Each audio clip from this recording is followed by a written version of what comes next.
మా చేనేత సోదరులకి అండగా నిలబడడానికి హ్యాండ్లూమ్ ఉంటే 200 యూనిట్లు, ఇంట్లో పవర్ లూమ్ ఉంటే 500 యూనిట్లు ఉచిత కరెంటు కూడా మన ప్రభుత్వం అమలు చేసింది. మత్స్యకారుల సేవలో కూడా అన్నదాత సుఖీభవ, స్త్రీ శక్తి కింద ఉచిత బస్, దీపం పథకం లాంటి అనేక సంక్షేమ కార్యక్రమాలు మనం అమలు చేస్తున్నాం. అంతేకాదు ఇంట్లో ఎంతమంది పిల్లలుంటే అంతమంది పిల్లలకి తల్లికి వందనం ఇచ్చిన ఏకైక ప్రభుత్వం మన ఎన్డీఏ ప్రభుత్వం. ఎన్నికల ముందర కూడా ఒకే హామీ ఇచ్చాం, ఒకే రాష్ట్రం ఒకే రాజధాని, కానీ అభివృద్ధి వికేంద్రీకరణ. ఈరోజు భారతదేశంలో 100 రూపాయలు పెట్టుబడులు వస్తే దాంట్లో 25 రూపాయలు ఈరోజు ఆంధ్ర రాష్ట్రానికి వచ్చిన ఘనత. ఒక Google, Arcelor Mittal, royal Enfield, ఏకంగా ఫైటర్ జెట్లు తయారు చేసే పరిశ్రమలు కూడా మన ఆంధ్ర రాష్ట్రానికి తీసుకొచ్చాం.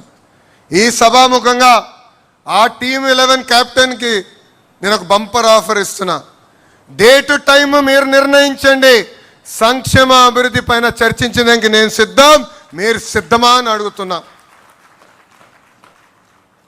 అభివృద్ధి సంక్షేమం హడావిడిలో పడిపోయి గత పాలకులు చేసిన విషయాలు మనం మర్చిపోతున్నాం. మనందరం చూసాం బలహీన వర్గాలపైన వాళ్ళు ఎట్లా దాడి చేశారు. ఎంతోమంది బీసీ, ఎస్సీ, ఎస్టీ, మైనార్టీ సోదరుల్ని వాళ్ళు చంపేశారు. వాళ్ళ అక్కని వేధించని అడిగినందుకు అమర్నాథ్ గౌడ్ని ఏకంగా కిరోసిన్ పోసి ఆనాడు చంపేశారు. ఇది మనందరం గుర్తుపెట్టుకోవాల్సిన అవసరం ఉంది. ఇంతేకాదు ఒక దళిత డాక్టర్ ఫేస్ మాస్క్ అడిగినందుకు సుధాకర్ గారిని చంపేశాడు. వాళ్ళ పార్టీకి చెందిన ఎమ్మెల్సీ ఏకంగా వాళ్ళ దళిత డ్రైవర్ సుబ్రహ్మణ్యం చంపేసి శవాన్ని కూడా డోర్ డెలివరీ చేశారు. నంద్యాలలో అబ్దుల్ సలాం మొత్తం కుటుంబం కలిసికట్టుగా వైకాపా నాయకులు వేధింపులు మేము భరించలేమని కుటుంబం మొత్తం ఆత్మహత్య చేసుకుంది. వైకాపా నాయకుడు కూతురు కన్నా వాళ్ళ కూతురికి ఎక్కువ మార్కులు వస్తుందని మిస్బా తల్లిదండ్రుల్ని వేధించారు.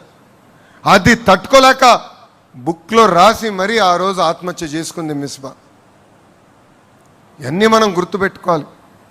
ప్రజల్లోకి తీసుకెళ్లాల్సిన బాధ్యత నాయకులు, కార్యకర్తల పైన ఉంది. ఈ మధ్యన గొడ్డలి పార్టీ అంటే సైకోకి కోపం వచ్చింది. ఆ సైకోకి ఒకటే చెప్తున్నా, మాది గూగుల్, మీది గొడ్డలి, మాది ఫైటర్ జెట్స్, మీది ఫ్యాక్షన్, మాది కియా అవుతే మీది క్యాట్, మీది కిడ్నాప్. బాబు గారు చెప్పినట్లు both are not the same brother. బాబాయిని చంపింది గొడ్డలతోనే కదా సైకో. సొంత తల్లిని చెల్లిని మెడబట్టి బయటికి గెంటేసింది మీరు కాదా? ఇవన్నీ మర్చిపోయారనుకుంటున్నారా ప్రజలు? మా నాయకుల్ని మీరు ఎట్లా చంపారో మేము మర్చిపోయామా అనుకుంటున్నారా? అందుకే మీ పార్టీని గొడ్డలి పార్టీ అని ఈరోజు మేము పిలుస్తాం జరిగింది. తెలుగుదేశం పార్టీ సిద్ధాంతాలే మన బలం, తెలుగుదేశం పార్టీ సిద్ధాంతాలే మన ఫౌండేషన్. మారిన కాలానికి సిద్ధాంతాలని కొన్ని సవరణలు చేశాం. మన జరిగిన మహానాడులో 6 శాసనాలు మనం ప్రకటించుకున్నాం. ఎప్పుడు ఏ నిర్ణయం తీసుకున్నా ఒక్కసారి కళ్ళు మూసుకుని 6 శాసనాల గురించి ఆలోచించాలని ఇక్కడున్న నాయకుల్ని, క్లస్టర్స్ ఉన్న కార్యకర్తలకి నేను పిలిపిస్తున్నా. తెలుగు జాతి విశ్వఖ్యాతి, యువగలం, స్త్రీ శక్తి, పేదల సేవల్లో సామాజిక న్యాయం, అన్నదాతకు అండగా కార్యకర్తలే మన అధినేత.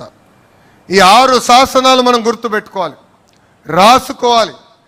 ఏ నిర్ణయం తీసుకున్నా ఈ 6 శాసనాలు ఒక్కసారి ఆలోచించి నిర్ణయం తీసుకోవాలని అందరినీ కోరుతున్నాం.